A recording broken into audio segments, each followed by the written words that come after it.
Hello, my name's Jenny, and today we're going to look at the year ahead for the sign of Leo. I've drawn 3 tarot cards for the Leo. I've done some rune casting, and we're going to look at the sands of Egypt for them. The thing that we can take from Leo, that we can all learn from, is their organisation skills.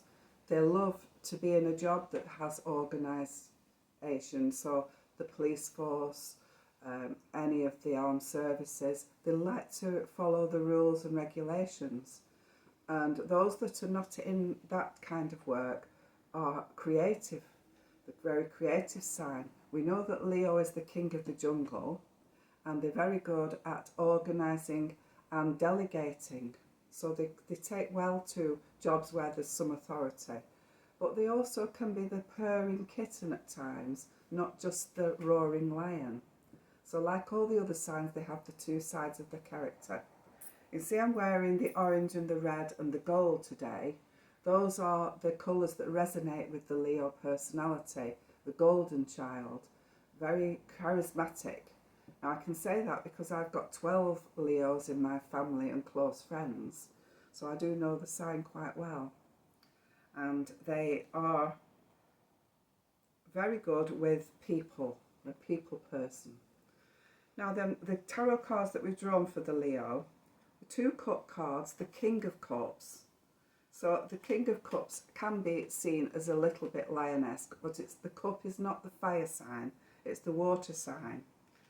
The king is a figure of authority, so it's likely to be that they're dealing with something where there's a person of authority who is favourable towards them. The cup is the loving cup.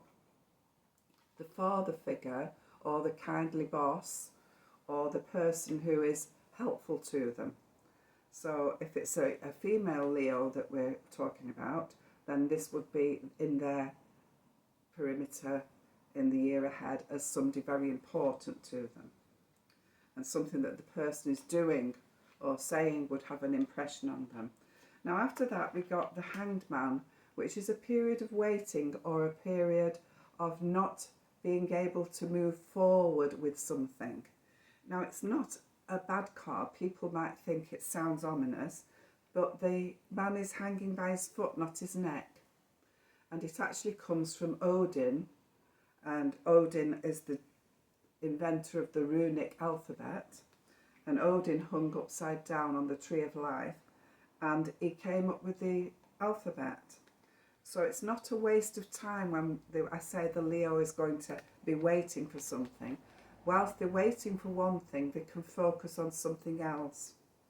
And all these cups show that there is a connection to the water elements, and the water elements, which are Pisces, Cancerian and Scorpio, will resonate in the year ahead for the Leo personality as someone either close to them or in their work sphere, someone that's important to them. Particularly Pisces, this is a Pisces card, the 8 of Cups. Now the 8 generally means don't look back, look forward. So it may be that this hold up makes them start to think they need to look back or go over something, but in actual fact it's onward and upwards. Keep your goal in sight and you can achieve it. For the male Leos, that shows a good lucky omen, that we see the King of Cups with his cup in his hand, the trophy cup. But for female Leos, then someone close to them will be a guiding light. The rune symbols, crossing water, so there is some travel likely to be for Leo. Unity, particularly with someone special, so a very good year for romance for them. And even if there's a hiatus, as we saw with the Hangman card, then it's saying, well, things will blossom. We've got the tree symbol, from small acorns big oak trees do grow. Whether it's in their love life or a business partnership, the rings are symbolic of unity. It's a time for them to develop their own intuition. Even if they already have intuition, they can develop it further in the year ahead. That we're all here to learn, and they're learning more and more about themselves as they go on, as we all are. But particularly important to deal with paperwork, which they are good at, and they don't miss a trick when it comes to organising their affairs.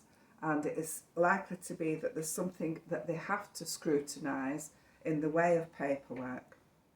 Now we'll do the 3 pinches of sand, and we'll have a look at the sands of Egypt for them and see what we'll see. Well, the first thing I see is an animal with a long neck. It's not a giraffe, but I think it's symbolic of them sticking their necks out for some reason. And around it I can see a star, and I can see waves. Now the waves could be symbolic of Aquarius.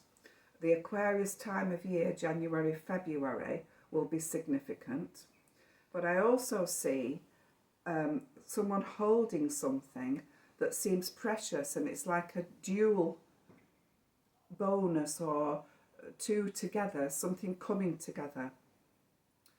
The initials E or C stand out, and I see that near a hat, and the hat indicates ideas and following your ideas, things coming to fruition through your plans that are in your mind. The numbers in a sequence, either 3, 4, 5 or 2, 3, 4, those numbers will be significant for something. Now it could be in dates, door numbers, someone's age, but I see this big star around the animal with the long neck.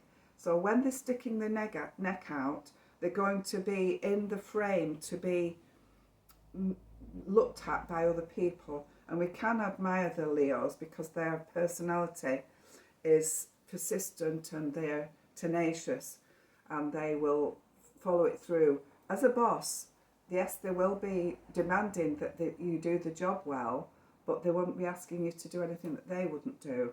And they are demanding of themselves this year, and there's going to be something that they will star in some way.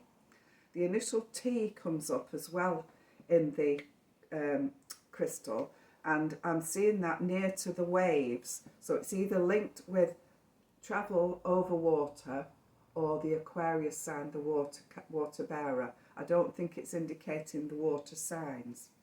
And as I'm looking at that, a dragonfly comes out of the water. The dragonfly is the symbol of spirituality and also creativity. So that's it for Leo. Thank you for listening.